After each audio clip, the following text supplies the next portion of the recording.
See better results, feel more confident and go from zero to hero with these 5 ways to improve your routing technique. Check it out. Yes, it's your man JB, and in this video we're looking at 5 things you can do when using the router that will improve your technique and ultimately give you better results and a professional finish. The router is a real versatile piece of kit, but with that comes complexity, but that doesn't mean to say that it needs to be difficult. As long as you're using this tool safely, you can have so much fun and make so much stuff, but as long as you like woodworking. Now, if you haven't used the router before and you're an absolute beginner, then do check out my beginner's guide to using the router, which will get you off to a really safe and good start. That said, let's get into it. The first thing we're going to talk about is adequate extraction when you're using these machines, because they will kick up some serious dust and you really don't want to be breathing that in. So health and safety here is priority. So think air quality and eye protection. Wear your goggles, wear your mask. Join the dark side. Whatever router you've got, it should have come with some extraction accessories, just like we've got here for the plunge router and the trimmer router. In order to achieve this more professional finish, the other things that the extraction will do is help clear debris so you can see where you're going. It can help remove debris from grooves, which means you've got less to clear up at the end. And because the waste is being cleared away, it can help reduce burning and clogging. Even with the extraction on, not all the dust will be taken away from the groove, but it does make a big difference to the smaller particles. When using flush trim bits and round over bits, this type of edge extraction works really well.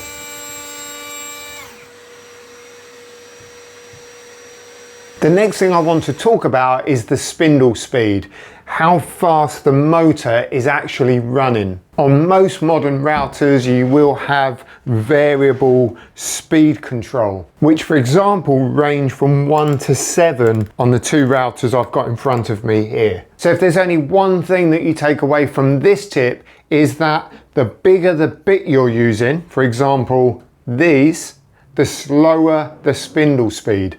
And that's down to something called peripheral speed or rim speed. And basically the outer edge of this cutter can be spinning twice as fast as the outer edge of this cutter. So that's why we need to slow down bigger cutters. While this blade is moving at about 70 miles an hour, at the same spindle speed, this could be moving about 200 miles an hour. And you can just see the difference in the diameter of the cutter here on the 1/2 inch router and here on the 1/4 inch router. A router cutter of any diameter spinning too fast is going to vibrate. It may also start sounding a little bit like a jet engine. There are charts out there which will have guidelines as to the spindle speeds for different size cutters. But when you've only got a dial of 1 to 7 on your router, that makes it a bit confusing. So if you're using a bigger router bit, it's vibrating, it sounds like it wants to take off, turn down that spindle speed and that will give you a better finish. The next thing I want to talk about is feed rate and pressure on the router, but more specifically on the router bit. Feed rate is the speed in which the router is moving. Too slow runs the risk of burning on your workpiece and also unnecessary wear on the cutter. Too fast and you put excessive stress on the router bit, resulting in a rough looking finish and potential damage to the tool.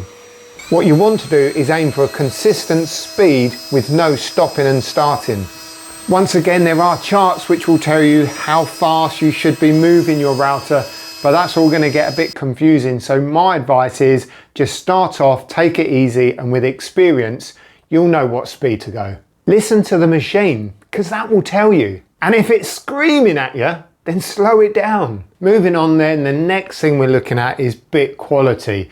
And what I've got in front of me here is a combination of branded and non-branded bits. And I do believe you can have a combination of both.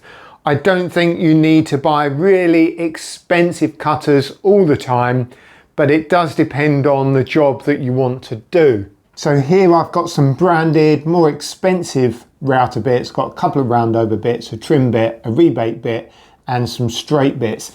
And personally, I would pay a little bit more, get a slightly better quality branded cutter if I'm buying any of these. And here we've got some unbranded, I haven't heard of the name before, but you know what, they work quite well. They're not that expensive, they're not as expensive as these here, but they do work well. I've used this chamfer bit quite a lot, and I've actually used this slotter quite a lot. They come on bearings, these two, and I haven't actually had an issue with those at all, and they work really well.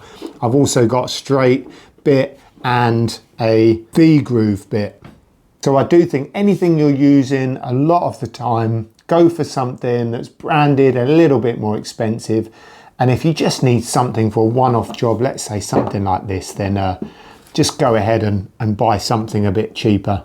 Now lastly, with number 5, we're looking at depth of cut versus multiple passes. And it could be tempting to just plow in full depth with the router if, for example, you were creating a groove in a panel.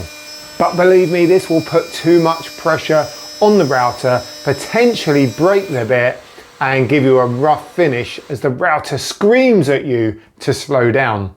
If the groove you want to make is relatively shallow, then one pass is okay. But if it's deeper, then you need to make multiple passes. The only downfall with this is that you could end up with lines where you've changed the depth. If you're using a large roundover bit or chamfer bit, you can set the depth less deep and cut in 2 or 3 passes. You won't need to with a small roundover bit, or if you only want a small chamfer. If you're using a flush trim bit or profile bit, it won't allow you to adjust the depth up or down, so you'll need to ensure you've taken away as much of the excess material as possible before you begin.